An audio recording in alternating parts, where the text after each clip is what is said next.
wabarakatuh. Baik, selamat siang Ibu-ibu semuanya. Pada yang terhormat Kepala Sekolah SDN Tunggal 2, rekan guru, staf SDN Tunggal 2 yang saya hormati. Pertama-tama marilah kita panjatkan puji syukur kepada Allah Subhanahu wa taala karena atas rahmat-Nya kita berkumpul di acara diseminasi posting ini yang diselenggarakan di dalam Kombel atau Komunitas Belajar Yeduta, yaitu SDN Tunggal 3 Tangerang. Baik Bapak Ibu, sebelum kita mulai acara pagi ini, mudah-mudahan kita semua diberikan keberkahan dengan membaca basmalah bersama-sama. Bismillahirrahmanirrahim. Baik, acara pertama adalah sambutan dari kepala sekolah pada Ibu yang Maryam SDN dan Selatan.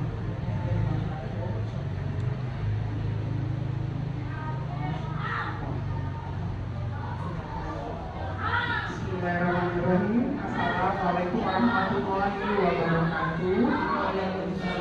Alhamdulillahirrahmanirrahim. Marilah kita bersama-sama melanjutkan puji syukur kehadirat Allah Subhanahu wa taala. Alhamdulillah pada hari ini kita dalam keadaan sehat walafiat, kita bisa berkumpul bertemu kembali dalam acara sosialisasi pengibasan dari calon guru penggerak untuk memberikan pengibasan kepada teman-teman, kepada Ibu Putri Yumi Nasari, semangat terus ya. Semoga perjalanan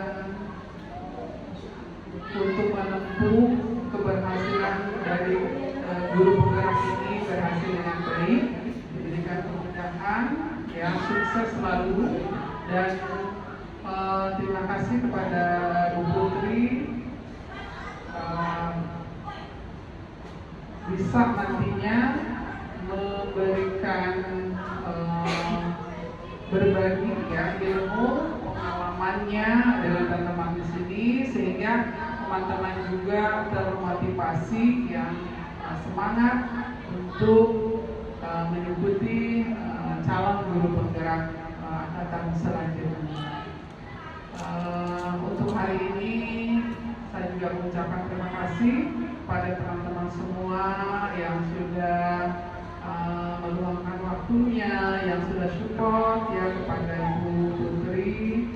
Mudah-mudahan Allah bisa memberikan balasannya ya atas waktu dan sebagainya. Baiklah Bu Putri, silakan dilanjut saja ya karena waktu. Saya akhiri. Wassalamualaikum warahmatullahi wabarakatuh. Waalaikumsalam warahmatullahi wabarakatuh. Baik Bapak Ibu-ibu semuanya, sekarang kita lanjut kepada acara selanjutnya adalah saya mau pantun dulu. Mas Bu Tini. Ya, jalan bergaya penuh sensasi, saat berdiri terlihat seksi. Izinkan saya sampaikan presentasi semoga menjadi bahan diskusi. Baik, Ibu, selanjutnya saya akan di sini ada slide. Yuk senyum 10-30 detik. Sekarang saya minta Bapak Ibu untuk bersama dengan teman-temannya berpasangan, coba hadap-hadapan sambil senyum dengan pasangan.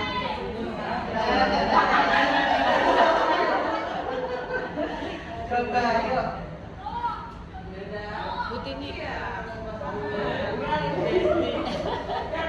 Ya, yuk coba ya, berpasangan ya. Ayo Ibu sama Putri. Ada yang iya. Ada yang mau pasangannya? Ada, ya. Kita senyum 30 detik ya. Ayo 1, 2, 3, 4, 5, 6, 7, 8, 9, 10, 11, 12, 13, 14, 15, 16, 17, 18, 19, 20, 21, 22, 23, 24, 25, 26, 27, 28, 29. Tepuk tangan buat semuanya.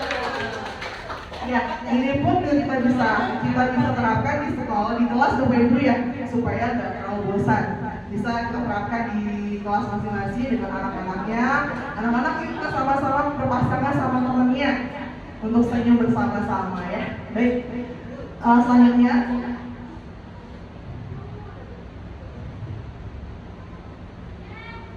Nah, untuk kali ini saya mohon izin Bapak Ibu untuk bisa menyampaikan diseminasi terkait dengan misi positif. Di sini saya di depan di sini bukan saya bisa Bapak Ibu ya, bukan saya sudah paham betul, tapi sama-sama kita berbagi praktik sama-sama. Artinya saya di depan di sini bukan berarti saya bisa. Jadi kita sama-sama sharing ya Bapak Ibu ya. Selanjutnya di sini ada konsep ya, di sini ada beberapa hal yang ingin saya paparkan terkait dengan disiplin positif, yaitu ada perubahan paradigma positif, yang kedua adalah disiplin positif, yang ketiga nilai-nilai kebajikan, yang keempat kebutuhan dasar manusia, yang kelima adalah motivasi perilaku manusia, yang keenam adalah posisi kontrol guru, yang kelima adalah keyakinan kelas, yang keenam adalah segitiga restitusi. Selanjutnya Bu. Nah, Bapak Ibu semua, sekarang kita sudah masuk ke dalam era digital yang tentunya pembelajarannya pun juga sudah berubah ke arah yang lebih baik lagi. Dulu mungkin Bapak Ibu guru kita atau kita dulu punya guru itu di depan untuk memberikan materi terkait dengan pembelajaran. Tapi zaman saat ini kita sudah canggih Bapak Ibu ya, kita sudah ada digitalisasi, kita juga istilahnya sudah banyak ilmu-ilmu dari berbagai media terkait dengan pembelajaran yang berpihak pada anak atau yang pembelajaran yang menyenangkan. Nah, di sini kita masuk pada teacher center. Apa sih teacher center itu? Adalah proses belajar mengajar yang berpihak pada guru atau dosen. Jadi sistem pembelajaran teacher center learning ini yang ternyata membuat siswa pasif karena hanya mendengarkan kuliah atau pembelajaran sehingga kreativitas mereka kurang terpupuk atau bahkan cenderung tidak kreatif atau subjudul. Ya, jadi mungkin kalau dulu metodenya masih ceramah, ya Bapak Ibu ya. Kalau sekarang kita bisa menggunakan misalnya berkelompok dengan teman yang lain, gitu ya, berkelompok dengan teman yang lain untuk bisa mendiskusikan apa yang dijadikan sebagai pembelajaran. Selanjutnya, pembelajaran student center. Sekarang kita sudah masuk ke dalam paradigma baru atau paradigmanya adalah student center. Student center itu adalah momen pembelajaran yang berpusat pada siswa, di mana siswa mampu menjadi peserta yang aktif, yang mandiri, kemudian dalam proses belajarnya memiliki bertanggung jawab serta inisiatif untuk mengenali kebutuhan belajar, serta mampu menemukan sumber belajar yang tepat. Tentunya masih banyak sekali Bapak Ibu metode-metode pembelajaran ya, seperti misalnya diskusi kelompok. Itu juga kita bisa kaitkan dengan pembelajaran bagaimana anak ini bisa menerima pendapat orang lain, belajar untuk menerima pendapat orang lain seperti itu. Jadi ketika dia berkelompok mungkin biasanya sendiri-sendiri, ketika dia diskusi mereka juga belajar untuk toleransi pada temannya. Toleransi, kemudian juga mendengarkan pendapat orang lain itu juga penting. Bahwa kita di dalam pembelajaran tidak bisa sendiri, kita harus berbagi dengan yang lain seperti itu. Selanjutnya begini, paradigma ini juga berkaitan dengan pembelajaran diferensiasi, sehingga peserta belajar sesuai kebutuhannya atau bertahap ya Bapak Ibu sesuai dengan profil pelajar Pancasila. Masih ingat Bapak Ibu untuk lagunya Jenis Pancasila? Iya, gimana lagunya? Sama-sama kita nyanyikan ya. Belajar Pancasila, beriman dan bertakwa pada Tuhan Yang Esa, dan berakhlak mulia, berkebinekaan global, gotong royong mandiri, kreatif dan bernalar kritis. Next berikut ini. Nah, berikut ini adalah nilai-nilai terkait dengan profil pelajar Pancasila, bagaimana kita bisa mengembangkan potensi dan minat anak berdasarkan profil pelajar Pancasila yang mencakup dimensi, di mana kita juga harus bisa mengkaitkan dengan nilai-nilai luhur daripada profil Pancasila, di mana Pancasila sebagai dasar negara. Di sana ada beriman pada Tuhan Yang Maha Esa. Tentunya sekolah kita juga menerapkan Bapak Ibu ya, seperti tadarusan atau seperti misalnya sholat berjamaah ya. Kemudian berkembang global, tentunya di luar kelas itu kan pasti ada dari suku Jawa, sebenarnya dan kita pun sebenarnya beragam ya. Dan disitulah nilai-nilai yang terkandung, yaitu bagaimana kita bisa saling menghargai dan toleransi antar sesama. Yang ketiga, gotong royong. Tentunya kita dalam pembelajaran anak-anak pun kita ajak untuk bergotong royong, misalnya kerja bakti atau misalnya membantu teman yang kesusahan seperti itu. Yang kelima adalah kreatif. Bagaimana kita bisa mengembangkan nilai-nilai kreatif itu pada anak kita, misalnya anak-anak membuat kreativitas, membuat karya seperti itu. Yang kelima adalah bernalar kritis. Bagaimana anak kita untuk bisa berpikir secara kritis. Kalau sekarang ada namanya kemampuan literasi dan kemampuan numerasi. Literasi itu kemampuan membaca. Bagaimana apa yang saat ini Bapak Ibu ya, yang kita lihat anak-anak kelas 5, kelas 6 aja masih banyak yang bacanya terbantah-bantah. Nah itu kan sangat miris sekali ya terkait dengan pembelajaran tentang kemampuan membacanya. Artinya anak-anak saat ini sekarang susah untuk baca. Ya kalau kita suruh kelas 2 mungkin masih belajar ya. Kalau untuk kelas tingkat 3, 4 dan seterusnya itu masih banyak yang belum bisa, atau misalnya belum terbata-bata ataupun sudah bisa baca tapi tidak bisa menalar ini isinya apa sih gitu loh, isi bahasa itu apa sih karena ada yang tahu gitu ya. Kemudian mandiri, tentunya kita anak untuk mandiri. Di kelas saya terutama alhamdulillah saya sudah menerapkan itu pada anak-anak, dan insya Allah kita sama-sama belajar Bapak Ibu ya. Misalnya anak-anak kita memang cenderung yang sepertinya malu gitu, padahal bisa, kenapa malu gitu ya. Artinya kita sebagai guru bisa menerapkan itu. Yuk anak-anak, gak apa-apa, salah itu gak masalah. Belajar itu dari salah dulu. Misalnya anak-anak kalau misalnya kita belajar, gak usah kamu memikirkan jawaban yang benar, tapi mungkin harus bisa menjawab itu sebuah poin yang sangat penting. Kemudian selanjutnya adalah miskonsepsi tentang teori kontrol. Di sini ada sebuah gambar Bapak Ibu, di mana ilusi guru mengontrol murid. Nah, misalnya di sini ada apa Bapak Ibu? Seorang guru memberikan reward, ya, memberikan reward seperti ini, dan ada di sebelahnya guru seperti memarahi muridnya, gitu ya Bapak Ibu ya. Nah, apa kaitannya dari sini? Bila kita lihat dengan teori kontrol yang ada, bahwa sebenarnya memberikan anak reward, memberikan anak misalnya sebuah penghargaan, misalnya kasih bintang gitu ya, kasih bintang, kasih semacam jajanan, itu nggak masalah sebenarnya. Cuma mungkin untuk kedisiplinan, mungkin untuk penerapan kedisiplinan itu mungkin masih berjangka pendek. Artinya ketika misalnya saya menerapkan pada anak kelas saya, misalnya anak-anak, kalau misalnya kalian tertib, ibu kasih bintang. Tapi ketika saya tidak masuk, misalnya Hilda dan saya, mungkin anak-anak berisik. Nah artinya penerapan disiplin itu kan berarti hanya sebentar kalau ada gurunya, begitu Bapak Ibu ya. Nah itulah konsepnya. Kemudian miskonsepnya. Yang kedua adalah mengkritik siswa dengan rasa bersalah mereka. Misalnya anak-anak tersebut, kita misalnya anak sudah berani ke depan, tapi kita merasa tidak puas atas jawaban anak, kita memarahi anak depan teman-teman, itu dan itu, ya. Jadi kita misalnya inilah miskonsepsi tadi terkait dengan teori kontrol, bahwa kita tidak bisa mengontrol orang lain, ya.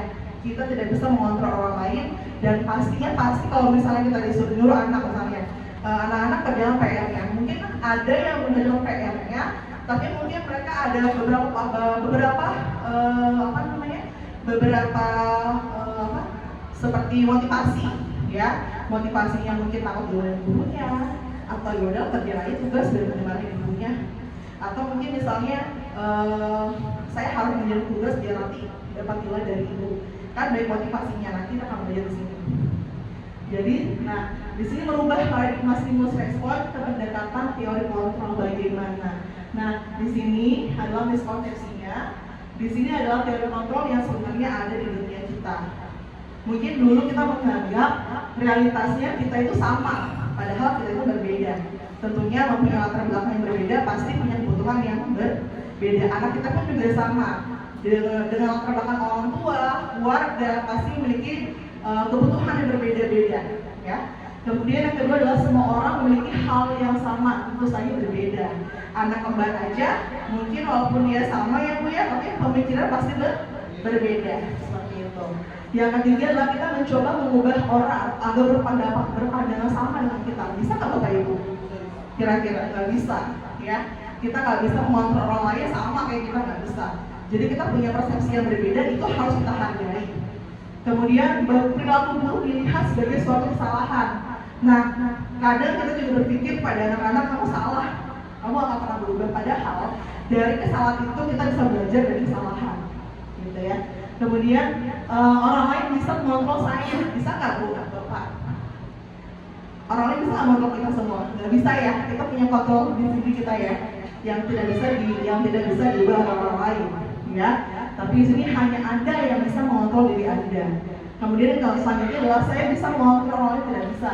Anda tidak bisa mengontrol orang lain. Yang selanjutnya pemaksaan ada pada saat menunjukkan fakta. Harusnya adanya kolaborasi menciptakan pilihan-pilihan baru. Kemudian model berpikir menang kalah. Nah ini kadang kalau anak yang suka berantem, kadang kita panggil suka takut nih, aku salah, aku yang salah, atau kamu yang menang. Padahal sebenarnya ketika anak kita panggil, harusnya kita memberikan motivasi pertanyaan. Ibu tidak mencari siapa yang menang, siapa yang kalah. Ibu ingin kalian untuk bisa memperbaiki kesalahan tersebut atau bisa memperbaiki masalah tersebut. Jadi kadang anak-anak tuh kalau kita panggil ya, kalau ada berkelahi atau bagaimana, kita panggil tuh kadang suka anaknya, kamu yang salah ya, kamu yang benar ya. Padahal seharusnya kita bisa mencari sebuah perkataan, artinya bagaimana ibu di sini tidak mencari mana yang kalah, tapi ibu ingin memperbaiki atau mencari solusi bersama-sama. Ya, selanjutnya Bu Dini. Nah, tentang disiplin, Bapak Ibu mungkin sudah, kalau disiplin sudah tahu ya, kita sudah sama-sama tahu bahwa di sekolah kita punya kedisiplinan, gitu ya. Jadi apa sih disiplin itu? Ada yang bisa memberi contoh, mungkin dari bahasa Ibu sendiri. Siapa yang bisa contoh? Menurut bahasa Ibu sendiri apa sih disiplin itu? Bu Dini? Apa disiplin itu? Bu Yulia? Siapa? Ya boleh Bu. Suatu sikap positif yang berisi tanggung jawab, melaksanakan tugas, kemudian bisa disiplin itu bisa mengontrol emosi kita juga bisa, kemudian bisa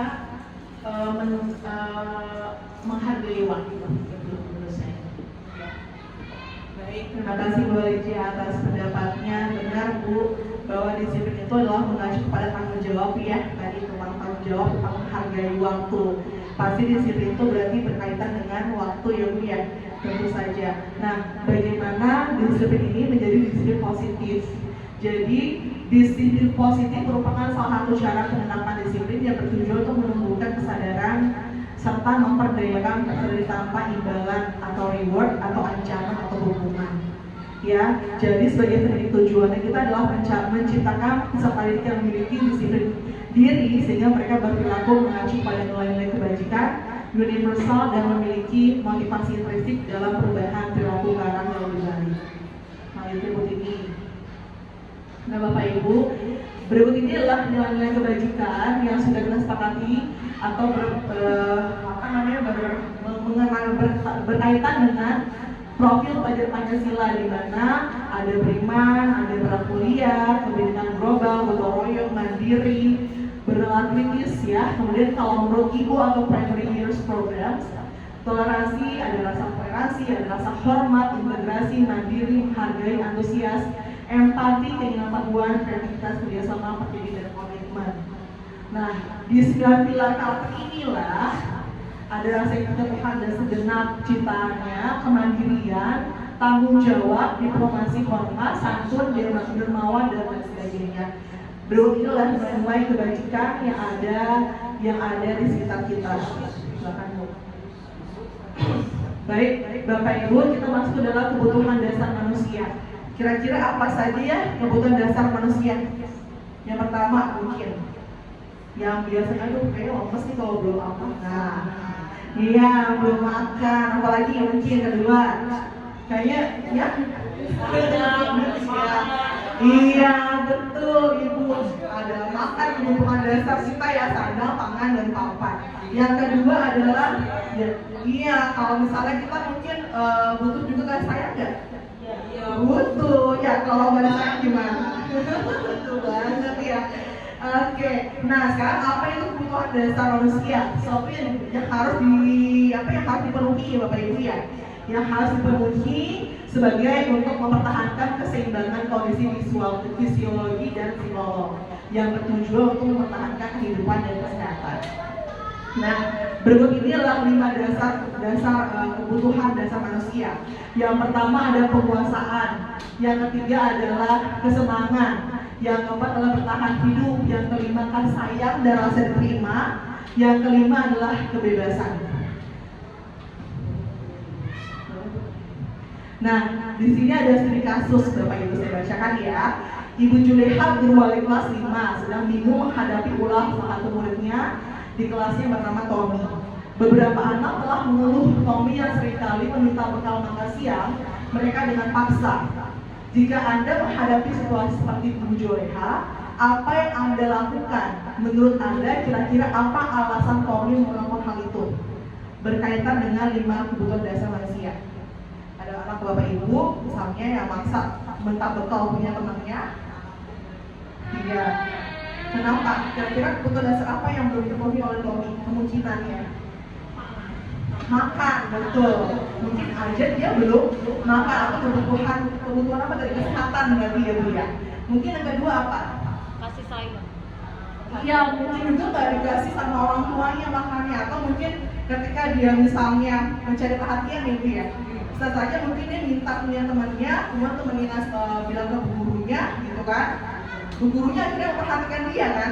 Berarti kebutuhan apa? Kebutuhan untuk diperhatikan, disayang sama diterima. Betul. Sekarang kita lihat bersama-sama beberapa alternatif alasan Tommy ini kenapa sih. Yang pertama tadi benar, dia lapar ya. Orang tuanya tidak membekali dia makan sehingga dia berusaha untuk memenuhinya dengan cara memaksa temannya. Kemudian kemungkinan kedua, karena dia merasa temannya dia merasa senang jika diperhatikan oleh temannya. Ya, misalnya dia misalnya mencari perhatian dari gurunya nih, gimana caranya nih aku mau diperhatikan dari guru nih, aku mau ambil punya temanku, kan ibu jadi marah sama aku, gitu kan Bu ya, gitu ya. Yang ketiga adalah karena mungkin temannya juga takut, dia takut temannya sama dia, berarti ini maksudnya apa? Maksudnya penguasaan, dia pengen menguasai, gitu ya, seperti itu contohnya. Selanjutnya Bu. Jadi motivasi perilaku manusia itu ada 3. Misalnya yang pertama adalah untuk menghindari hukuman atau ketidaknyamanan. Yang kedua untuk mendapatkan imbalan. Yang ketiga untuk menjadi orang yang diinginkan, menghargai diri sendiri, yang dinilai dengan nilai-nilai yang dia percaya. Kira-kira yang bagus yang mana dari nomor 1, 2, dan 3 Bapak Ibu? Yang kira-kira yang idealnya yang mana? Yang pertama, yang kedua, ketiga. Kadang kita begitu ya, kadang kita misalnya melakukan hal ini, kita disuruh sama atasan kita misalnya, takut diomelin ini kalau ngelakuin atau misalnya, atau mungkin ada juga motivasinya supaya kita perhatikan, gitu ya, atau imbalan, atau mungkin datang dari diri kita sedang itu. Kira-kira yang sudah sesuai yang mana yang ideal? Nomor 3, iya, adanya kesadaran dari diri sendiri. Ya, tapi kan ada susah Bapak Ibu ya, saya pun juga sebenarnya masih ini ya, masih kadang-kadang takut diomel ini, datanglah misalnya gitu kan, ya seperti itu. Selanjutnya Bu. Nah, di sini ada teori motivasi perilaku manusia yang ada 2. Ada motivasi internal, ada eksternal. Sekarang kita lihat sama-sama. Untuk menghindari ketidaknyamanan hukuman, apa yang akan terjadi apabila saya tidak melakukannya? Berarti ini motivasi apa Bapak Ibu? Motivasi eksternal yang ada di luar ya. Yang kedua adalah untuk mendapatkan imbalan. Tentu saja itu motivasi eksternal yang tadi saya bilang ya. Ada imbalan, ada reward gitu kan. Memang sebenarnya bisa mendisiplinkan, cuman jangka pendek ya. Nanti kalau ada gurunya, nggak ada guru ini kok gitu misalnya ya. Kemudian yang ketiga adalah untuk menghargai diri sendiri dan juga menghargai orang lain. Ya itu kan berarti datanya dari diri sendiri ya Bapak Ibu ya, atau disebut dengan kemotivasi internal. Nah ini adalah Bapak Pendidikan Nasional ya, yaitu Bapak Ki Hajar Dewantara yang bilang bahwa merdeka itu artinya tidak hanya terlepas dari perintah, tapi juga cakap untuk memerintah diri sendiri. Kitalah yang bisa mengontrol diri sendiri. Lanjut dulu. Nah, sekarang ice breaking dulu biar ngantuk. Ya, saya minta tolong sama Bapak Ibu tadi berpasangan lagi. Misalnya ada yang hijau, ada yang hitam. Yuk coba dong, yuk biar nggak ngantuk. Yuk berpasangan. Ayo semangat dong, semangat pagi. Semangat pagi. Ya, sekarang meetingnya itu saya tahu pada baru sakit kayaknya dengan saya ngomong ya. Iya. Sekarang air meetingnya Bapak Ibu pasangan. Udah pasangannya belum?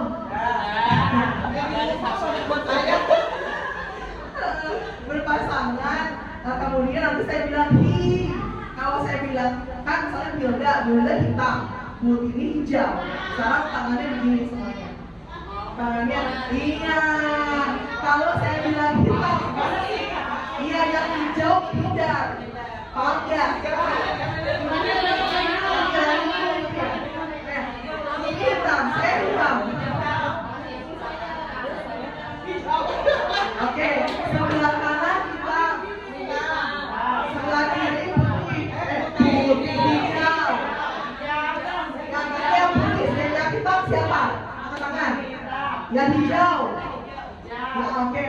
Ibu hijau.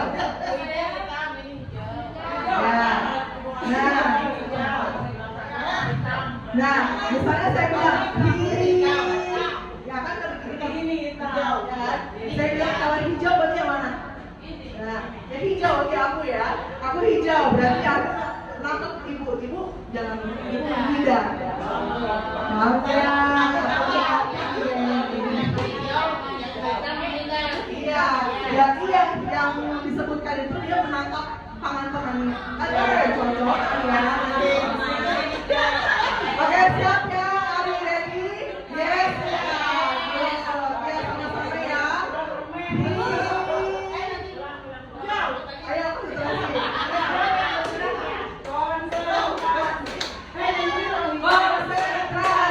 Konsentrasi dimulai. Ya. Kita.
Ya, lanjut sekarang. Nah, ini identitas gagal. Nah, apa saja sih identitas gagal itu? Yang pertama ada hukuman, ada penghargaan. Hukuman itu artinya menyakitkan, ya. Kemudian tidak nyaman, murid takut, memaksa, murid menyembunyikan kesalahannya, kemudian murid menjadi rendah hati. Karena kita suka bahas sama anak-anak Bapak Ibu ya, saya pun juga sama, masih belum sempurna ya Bu. Karena kita juga kadang suka melepasnya kalau emosi sama anak murid kita ya Bu ya. Seperti itu, jadi artinya kita pun menjadi mengkontrol diri kita sendiri. Yang kedua adalah penghargaan. Tidak efektif, tentu saja tidak efektif. Kenapa? Karena jangkanya jangka pendek, penerapannya tidak panjang. Ya. Yang kedua adalah merusak hubungan. Nah, ini pun juga berkaitan dengan ranking Bapak Ibu ya, makanya di kurikulum Merdeka ini tidak ada ranking. Karena sebenarnya itu bisa memotivasi anak, tetapi bisa mematahkan kreativitas yang lainnya. Adanya kesenjangan seperti itu, artinya kadang kalau yang sekarangnya Bapak Ibu sekolahnya, Bu answer berapa sih? Kadang-kadang anak yang mana tuh, anak yang pinter ya. Nah, kadang-kadang itulah bisa mematahkan motivasi anak-anak yang mungkin kurang. Padahal mungkin mereka punya kreatif, punya minatnya masing-masing. Kemudian merampas hak untuk menghargai diri sendiri. Tadi makanya kita misalnya ada ranking tersebut, maka itu kita bisa tidak menghargai diri sendiri. Mau nggak bisa itu, mau lagi.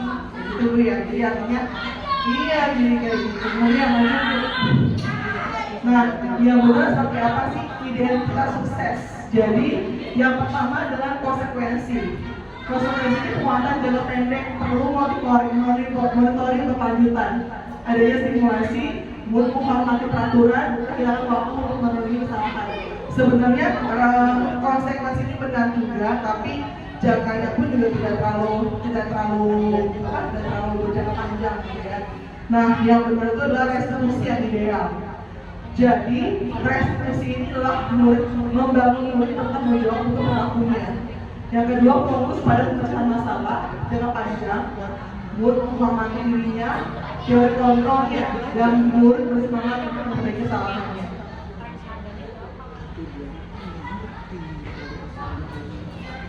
Baik, di sini adalah contoh-contoh daripada pendekatan restitusi, ya. Apa sih restitusi itu? Adalah proses menciptakan kondisi murid memperbaiki kesalahan mereka, sehingga mereka bisa kembali pada kelompok mereka dengan karakter yang lebih kuat. Apa saja ciri-ciri restitusi itu? Yang pertama adalah bukan menerusi kesalahan, namun belajar dari kesalahan. Yang kedua adalah memperbaiki hubungan, adanya tawaran dan restitusi untuk melihat ke dalam diri dia. Kemudian restitusi mencari kebutuhan dasar yang mendasari. Yang kemudian adalah restitusi ini dapat merupakan cara yang baik untuk bisa mengembalikan anak-anak kita sadar atas kedisiplinannya. Ibu, nah Bapak Ibu, di sini perbedaannya, perbedaan hukuman, konsekuensi dan restitusi. Biasanya kita kalau anak-anak yang bisa diatur atau misalnya anak yang tidak sesuai dengan aturan seperti apa, kadang kita menyuruh pada anak kita misalnya, yuk kamu nggak tertib, kamu tetap di depan. Nah itu adalah hukuman, masuk hukuman. Atau guru marah, kemudian murid takut, itu juga hukuman. Ya. Yang kedua adalah konsekuensi. Misalnya ada anak yang terlambat, kamu jangan tugasin duluan. Atau misalnya kamu terlambat, kamu misalnya mengerjakan tugas 5 kali lipat dari yang lain, ya. Itu konsekuensi. Yang kedua adalah guru tegas dan siswa menghormati peraturan. Yang dihormatinya hanya peraturannya saja, ya, bukan gurunya yang dihormati. Kemudian, kalau restitusi, kita menanyakan keyakinan kelas pada anak, membantu menyelesaikan masalahnya. Guru terbuka dan siswa menghormati cara guru tersebut untuk bisa menyelesaikan masalah. Lanjut Bu. Nah, Bapak Ibu, inilah 5 proses kontrol restitusi. Kita sebagai pendidik ada di posisi yang mana?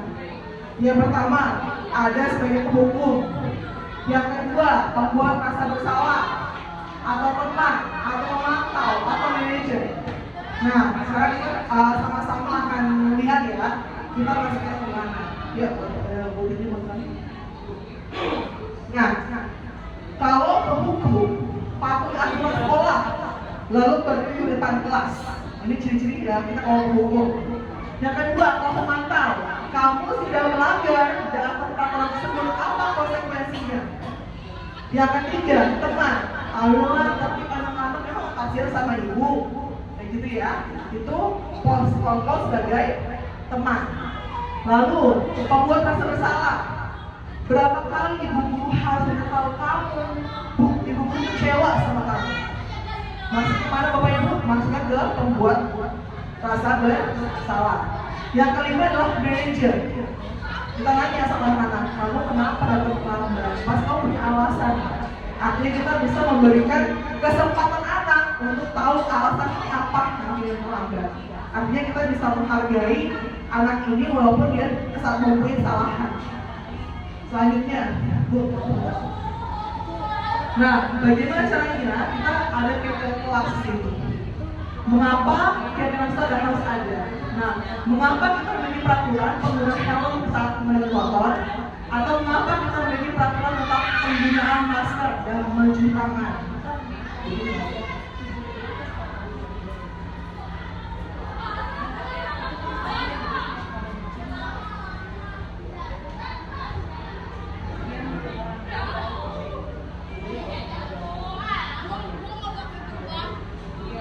Nah, Bapak Ibu di sini ada contoh.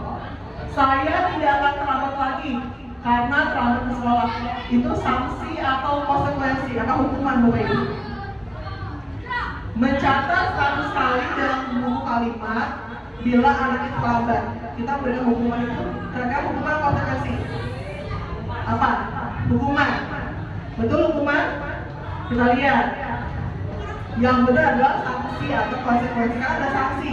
Ya, mari ikutin. Lari mengelilingi lapangan basket 2 kali. Kira-kira sanksi atau hukuman? Hukuman, karena fisik ya. Baik, betul. Nah, kemudian ketiga adalah membersihkan coretan yang dibuatnya di meja tulis. Sanksi, betul, betul ya. Iya, betul sanksi ya. Ada konsekuensinya ya. Selanjutnya, murid diminta untuk push up. Hukuman. Ya, karena fisik ya dia. Mengganti kertas tugas teman yang telah dicoret-coret. Sanksi. Selanjutnya, berjemur di lapangan basket 12 siap. Hukuman berat ya. Lanjut. Murid diminta berjalan kaki setiap hari. Hukuman. Iya betul ya. Selanjutnya adalah berdiri di depan kelas sambil mengangkat kaki satu kayak dulu ya, dulu. Hukuman, betul. Selanjutnya membersihkan air di meja tulis. Sanksi, ya lanjut. Kehilangan 10 menit jam istirahat. Kehilangan 10 menit jam istirahat untuk menyerang tugas. Sanksi atau hukuman? Sanksi, betul? Iya. Selanjutnya, duduk di bangku di pinggir lapangan pada saat ada istirahat. Tidak diizinkan bermain oleh ibu piket. Hukuman? Coba lihat. Sanksi atau konsekuensi. Lanjut. Ada lagi Bu.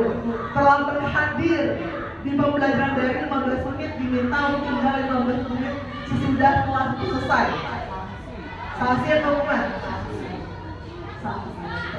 Kemudian lari mengelilingi lapangan basket 2 kali karena terlambat 10 menit. Kenapa? Hukuman? Sanksi.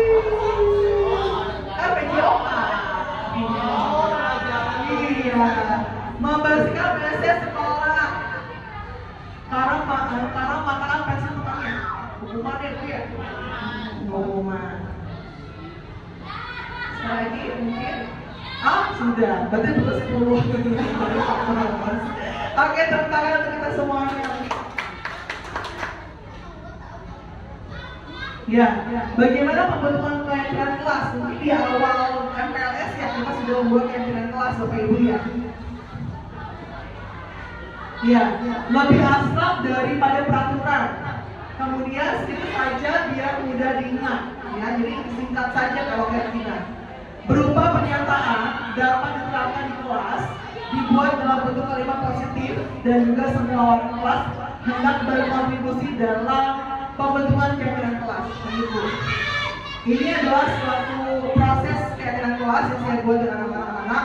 Jadi di sini bukan saya yang membuat, tapi kita semua anak-anaknya. Jadi anak-anak diberikan kesempatan untuk bisa membuat kelas idealnya seperti apa, gitu ya.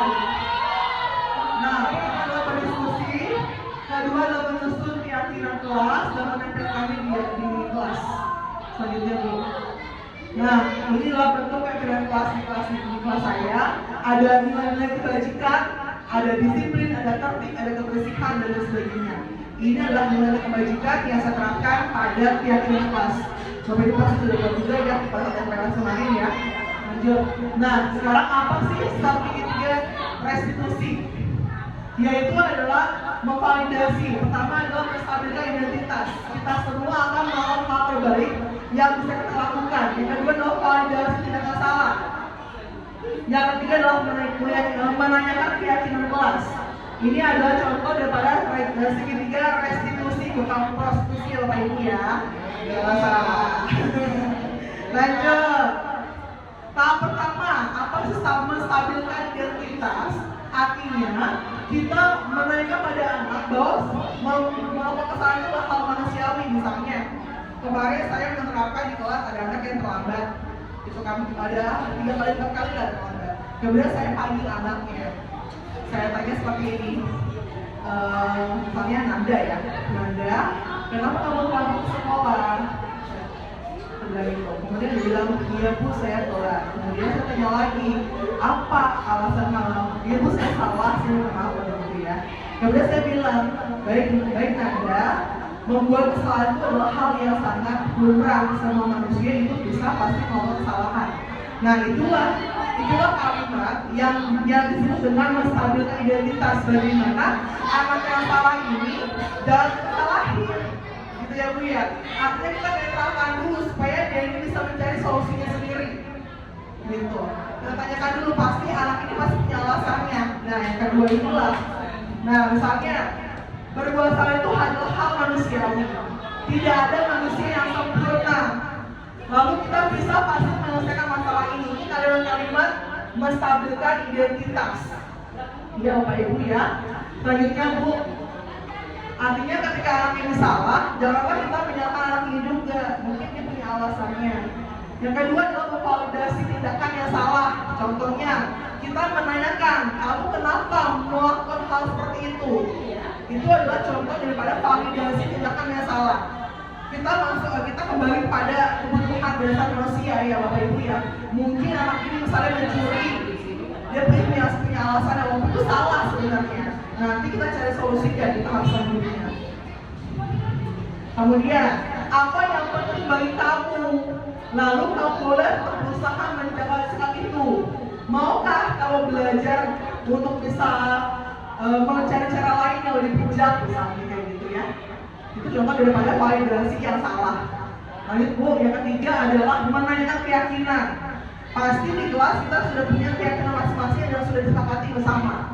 Kita tanyakan, kamu datang terlambat, kira-kira keyakinan kelas apa yang sudah kamu langgar? Nah, langsung kalau itu menanya, langsung karena dia membuatnya bersama-sama dengan gurunya, mereka tahu akhirnya, ya Bu, saya melanggar keyakinan kelas, datang tepat waktu atau berdisiplinan, kayak gitu ya. Jadi artinya bukannya kita yang menjudge anak, tapi biar anak ini yang sadar dari pertanyaan-pertanyaan pemantik kita itu, ya. Nah, kemudian ada pun contoh-contohnya, yaitu adalah pertama kita nanya sama anaknya, apa nilai yang kita percaya di sekolah kita? Nilai-nilai apa yang telah kita sepakati bersama sehingga kamu tidak melakukan hal itu misalnya. Kelas yang ini seperti apa? Kemudian apa yang kamu rasakan ketika kamu melakukan hal itu, kamu menjadi orang yang seperti apa? Jadi artinya rasa bersalah atau gimana rasa sadar itu muncullah dari anak bukan dari gurunya dengan melakukan atau misalnya menanyakan pertanyaan-pertanyaan mati. Selanjutnya Bu, ada contoh soal ini Bu ya, coba jawabnya. Mario tadi Bapak tadi dengar laporan dari guru piket seperti kalian dalam masalah ya. Ada yang bisa Bapak bantu apa yang terjadi? Lalu Mario tadi bilang, tadi pada hari istirahat pagi kami melempar-lemparan makanan. Lalu mengenai Ibu Nina kepala sekolah. Lantas Pak Joko bilang apa? Kalian melempar-lemparan makanan di kantin karena Ibu Nina yang sedang lewat. Iya Pak, dengan Nina yang sedih. Pak Joko bilang, Adi, ada informasi yang kamu tambahkan? Adi bilang, kami tidak bermaksud melakukannya Bu atau Pak. Lalu, tapi kami tidak sengaja. Nah, kemudian berikutnya Bu, apakah kalian tahu kalian berada dalam kelas saya salah? Iya Bu, betul. Baiklah, Bapak di sini bukan mencari siapa yang salah. Berarti tahap pertama yaitu adalah menstabilkan identitas. Ya, artinya walaupun dia salah, kita bilang mau satu hal yang salah, hal yang manusiawi, cuman kita bagaimana bisa memperbaikinya. Ini menstabilkan identitas. Iya Pak, ya baik. Iya Bapak, misalnya kalian merasa senang melakukannya. Berarti kan ada kebutuhan manusia ya yang mereka memenuhi ya. Itu adalah kesenangan, betul nggak? Kemudian sekarang mari kita bicara tentang keyakinan kelas kita. Nah di sini kan Bapak ini bilang apa? Ada rasa apa? Punya alasan katanya. Kalau punya alasan berarti apa maksudnya? Memvalidasi tindakan yang salah, gitu ya. Kemudian sekarang mari kita bicara tentang keyakinan kelas. Berarti pada tahap apa Bapak Ibu? Menanyakan keyakinan kelasnya. Jadi ada 3, ya itu apa pertama Bapak Ibu tadi? Menstabilkan identitas. Yang kedua adalah memvalidasi tindakan yang salah. Yang ketiga kita mencari atau menanyakan keyakinan kelasnya apa, ya. Kalau itu begini. Nah kemudian kalian berdua ingat dengan baik keyakinan kelas apa yang sudah kalian sepakati. Kemudian iya Pak, kami tidak mengulanginya, tapi kalian benar-benar senang. Menurut Bapak ada cara lain untuk mendapatkannya. Artinya Bapak ini memberikan solusi untuk bisa menawarkan pada anak tersebut, gitu ya.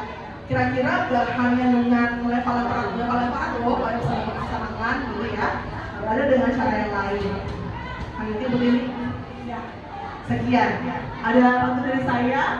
Mungkin sebelumnya ada pertanyaan, silakan Bapak Ibu. Kita di sesi pertanyaan. Oh baik Bu Dea, sama Bu Dea ada pertanyaan. Baik Bu Putri, mungkin dalam di kelas yang kalau kita menunggu siswa ya kan, itu pasti ada aja anak yang menggunakan kalimat-kalimat yang tidak baik ya. Nah pertanyaannya bagaimana nih kita harus mengubah kalimat negatifnya menjadi kalimat yang positif pada saat penyusunan keyakinan. Ya, pasti pada saat anak-anak kita disuruh anak-anak yuk buat yuk keyakinan kelas gitu kan ya, pasti ada bilang jangan terlambat atau jangan buang sembarangan. Itu kan kalimat apa? Kalimat negatif ya. Nah kita ubah menjadi kalimat positif. Misalnya apa? Kalau jangan terlambat menjadi apa ya? Datang tepat waktu. Kalau misalnya jangan buang sampah sembarangan, kalimat positifnya apa? Iya, buang sampah pada tempatnya. Jadi keyakinan kelas itu tidak ada kalimat negatif, semua harus ada positif. Karena apa tujuannya? Jangan. Kalau kata jangan itu pasti kita pikirnya wah larangan nih, kayak perlu dilanggar gitu ya Bu ya, seperti itu. Iya, jadi kita buat kesempatan kelas dulu, setelah itu meyakininya bersama-sama. Selanjutnya ada pertanyaan lagi? Iya, Mida silakan. Iya, terima kasih. Saya mau menanyakan sedikit saja. Bagaimana tindak lanjut terkait siswa apabila siswa tersebut belum berhasil dalam penerapan segitiga restitusi. Iya, nah kemudian tadi Mbak Bida bertanya ke kelas kita pertanyaannya ya. Beliau juga terima kasih. Tadi bagaimana kalau misalnya dari hasil Bapak Ibu, mungkin kita bisa terapkan misalnya kita memanggil orang tuanya, betul ya? Kita mungkin kalau misalnya anak ini sudah kita tahu, sudah terapkan sini, masih ada yang tidak mengerti atau yang masih begitu saja, mungkin tidak lanjut kita panggil orang tuanya, gitu ya.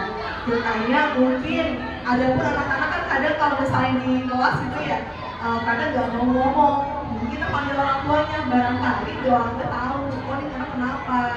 Atau mungkin kalau sebelum ke sekolah, anak ini udah nunggu orang tuanya dulu, atau misalnya ada permasalahan di rumah, kita nggak tahu ya. Nah kita panggil orang tuanya, seperti itu. Kemudian kalau misalnya sudah tahu, kemudian orang tuanya kita adakan kerjasama antara guru dan orang tua terkait dengan anak-anak kita. Selanjutnya, ada lagi Bu, Bapak? Sudah ya? Baik, Alhamdulillah. Ayo sudah selesai. Bapak Ibu, terima kasih atas waktunya. Iya, terima kasih banyak atas waktunya. Dan semoga kita bisa menerapkan disiplin positif ya Bapak Ibu di sekolah kita masing-masing. Dan semoga dengan penerapan segitiga resolusi ini kita bisa menerapkan ke anak-anak kita supaya anak-anaknya sadar. Jadi tidak hanya melalui reward, tidak melalui dengan kata yang kasar, kita bisa mengubah anak-anak kita. Tadi bukan mengubah ya, kita hanya bisa mengubah dengan cara yang tadi. Anak itu punya kontrolnya masing-masing. Tugas kita adalah mencari solusi dari permasalahan tersebut. Itu ya mungkin dari saya. Akhir kata saya ada pantun ya Bapak Ibu ya. Mentari senja telah tenggelam. Hujan turun mulai terjatuh. Tutup presentasi dengan salam. Wassalamualaikum warahmatullahi wabarakatuh. Ya, terima kasih. Kita akhiri waktu ini. Terima kasih Bapak Ibu, silakan untuk mempersiapkan diri karena masih ada lagi yang masih ada kelas. Terima kasih Ibu, kepala sekolah dan teman-teman sejawat.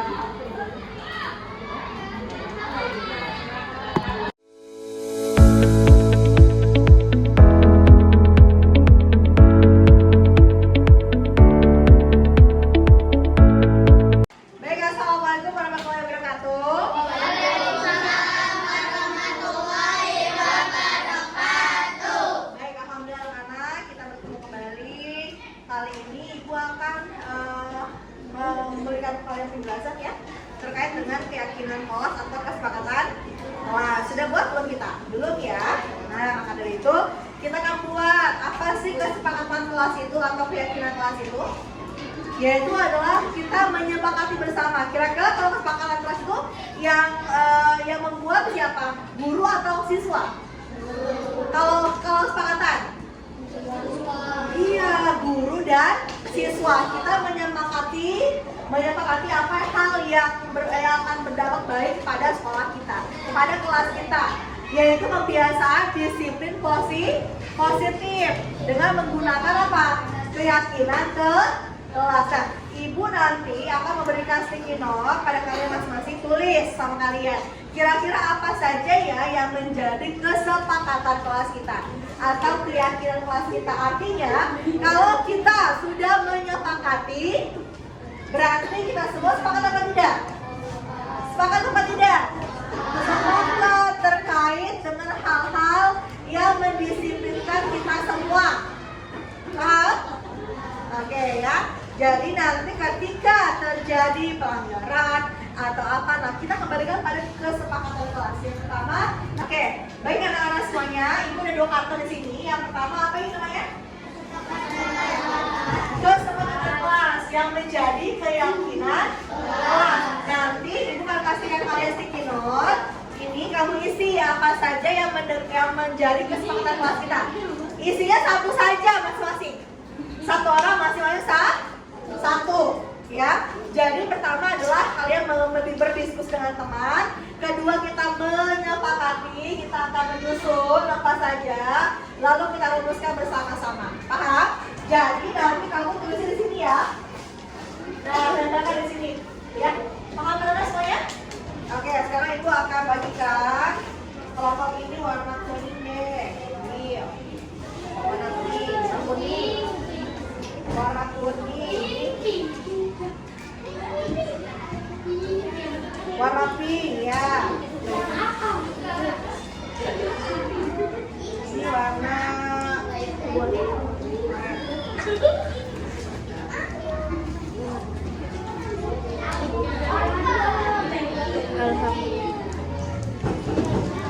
Udah warnanya udah? Sini ibu pegang. Nah lagi, udah semua dapat? Nah kelompok ini warna hijau.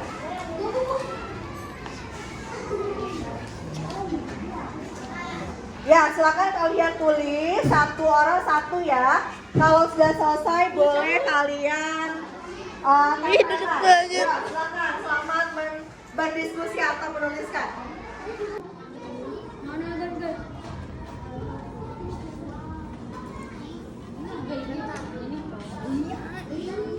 Ya, silakan tulis.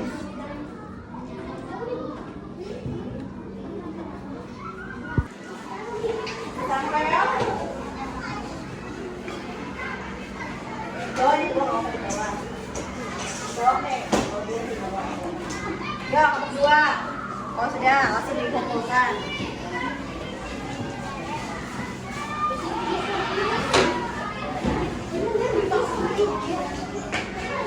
Yang tertib, yang tertib. Yo, nah.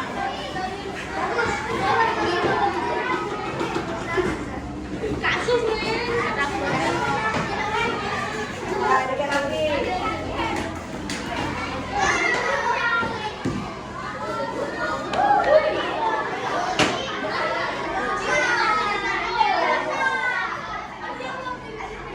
Ya, orang pas.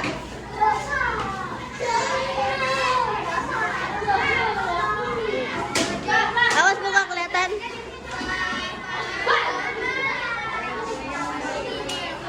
Kelompok 5.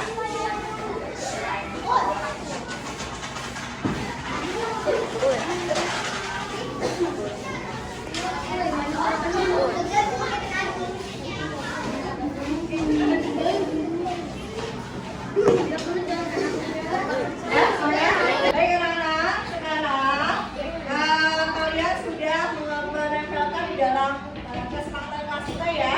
Nah sekarang ibu akan melihat apa saja di sini yang menjadi kesepakatan kelas kita. Tapi sebelumnya kita harus mengubah kalimat negatif menjadi kalimat positif. Jangan ada kata jangan, ya. Kalimat kalau jangan kalimat negatif atau positif. Kalimat negatif. Nah, kita ubah kalimat positif. Pakai baju. Oke, di sini mau pilih kelas, saling menghargai. Oke, coba ibu minta siapa nih? Ardan ya? Mana Ardan? Ardan? Masih tidak? Di sini Ardan menuliskan tidak boleh memberi teman. Kalau kita ubah menjadi kalimat yang positif gimana? Saling menghargai dan ya baca ada. Apa ada? Ya tidak boleh memberi teman itu kan kalimat negatif ya. Kita ubah kalimat positif misalnya apa? Saling menghargai boleh nanti diubah ya. Saling menghargai dan menghormati terus. Ya kemudian ya tiket kelas sudah ada di sini, datang tepat waktu ya. Menghargai teman, membuang sampah.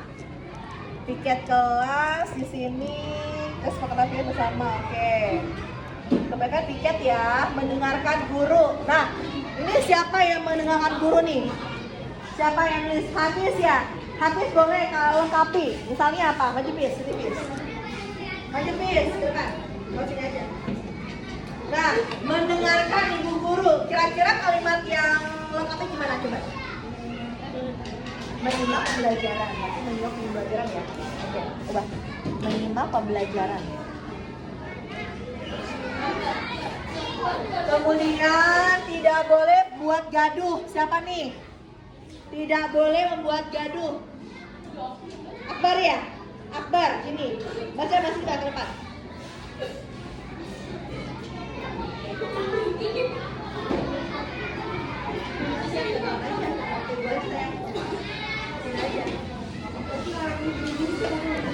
Capek. Apa ini? Ya, kalau kalimat yang baik gimana yang lagi kita ubah kalau kalimat positif? Apa? Oh ini ya, apa misalnya? Tidak boleh membuat gaduh, kita ubah ke kalimat positif. Berarti apa misalnya? Apa misalnya? Membuat suasana belajar yang nyaman, boleh ubah. Membuat suasana belajar yang nyaman. Mana Miss? Gimana Miss tadi? Sekarang apa nih? Nah ini, berarti kita menyepakati ya, menyimak pembelajaran. Sepakat tidak? Sepakat tidak? Sepakat, oke, kita buat. Lalu, memakai baju sesuai jadwal dan atribut lengkap. Benar ya? Sepakat? Sepakat, oke. Jadi ini ada beberapa yang piket kelas. Ini kita ada beberapa yang sama, kita ambil satu saja, ya. Oke, kemudian memakai atribut betul ya. Kamu sini aja di sini. Iya, biar kelihatan, Bu. Kemudian Miring-miring. datang ke sekolah tepat waktu. Kira-kira sepakat tidak? Sepaket. Sepakat tidak? Sepakat. Oke, sepakat ya. Kemudian di sini kita harus saling menghormati, sepakat tidak? Saling menghargai dan menghormati dengan teman, sepakat tidak? Sepakat. Oke. Itu kagak, Bu, di situnya. Sama si itu. Oh iya, saling menghargai dan menghormati. Baik anak-anak, tadi kan sudah membuat kesepakatan kelas ya, yang dijadikan sebagai keyakinan kelas kita. Maksudnya apa sih keyakinan kelas? Artinya di dalam kita menyepakati sesuatu hal itu, tentunya menjadi sebuah keyakinan bahwa kita bisa menerapkan hal-hal positif tadi ke dalam kelas kita. Ya, paham sampai sini? Baik, sekarang silakan anak dibacakan. Yang pertama adalah dua. Ya. Datang ke sekolah tepat waktu, kita harus saling menghormati, membuat pelajaran yang nyaman, pikir bersama agar kelas menjadi baik, berhati kasih di dalam kelas, buang sampah pada tempatnya. Ya, tepuk tangan untuk kita semuanya. Ya. Baik ya anak-anak, alhamdulillah kegiatan menyepakati sebuah kesepakatan menjadi keyakinan kelas di kelas 5B sudah terlaksana. Alhamdulillah. Jadi ada berapa itu jadinya? Ada 8 ya? Ada berapa keyakinan kelas kita? Ada 8. Dan 8 inilah yang harus kita sama-sama yakini bahwa hal-hal positif itu dapat kita laksanakan di dalam kelas ya.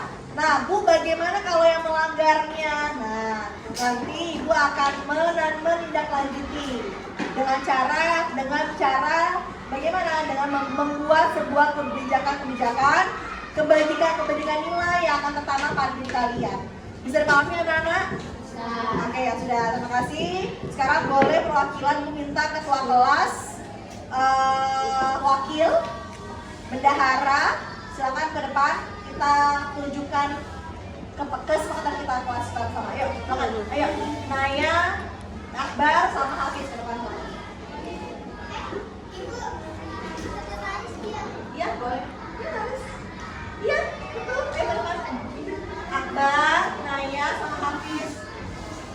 Oh, sama Jihan ya?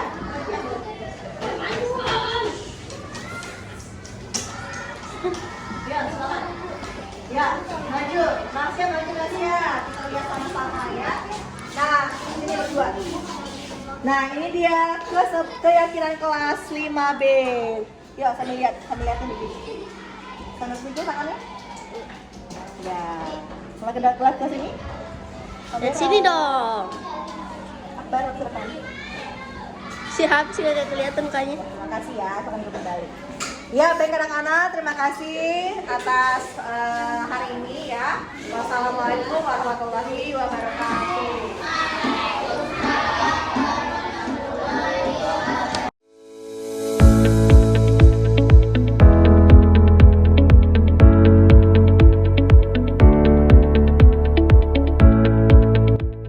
Halo, Assalamualaikum.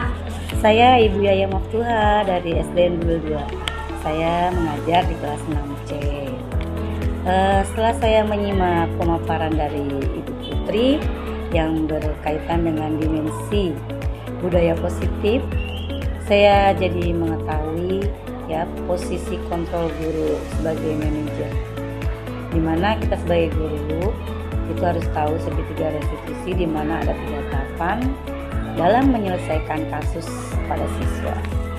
Yang pertama yaitu bisa menstabilkan identitas, yang kedua memvalidasi tindakan yang salah, dan yang ketiga menanyakan keyakinan kelas. Demikian yang saya sampaikan. Terima kasih, semangat Bu Putri.